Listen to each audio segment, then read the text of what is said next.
And Salt Lake County have teamed up to skim trash from the surface of the Jordan River. This is all to preserve water quality and protect wildlife. They showed off their new project today. As news specialist Jed Bull shows us, they aim to improve the entire ecosystem. He now joins us live along the river. Yeah, they just put in this floating trash boom about a week ago, and as you can see, it's already doing its job, especially when it comes to all the plastic bottles floating down the river.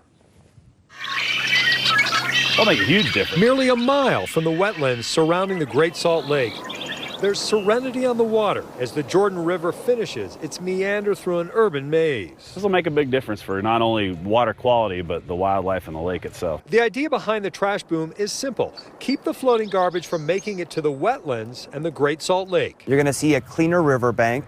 You're going to see fewer garbage or trash debris floating in the river. The Nature Conservancy sees the river as a tremendous resource for our community, rather than a garbage flume. But for an urban waterway, floating trash is a reality on the Jordan. Everything comes through this river at some point. The biggest problem? Plastics and plastic bottles. They don't break down easy, and we use so many plastics, and it all piles up, and they float, and they all end up either in a river or ocean or a lake. No estimate on how many pounds of garbage they expect to pull out of the river here, but this is 1 week's worth. There's bottles everywhere. It ends up everywhere. They can become hazards for wildlife. The project started with concerned citizens, members of duck clubs on the lake, and environmental groups. They approached Salt Lake County, which put up $290,000 for the trash boom. So far, I'm really impressed with what I've seen.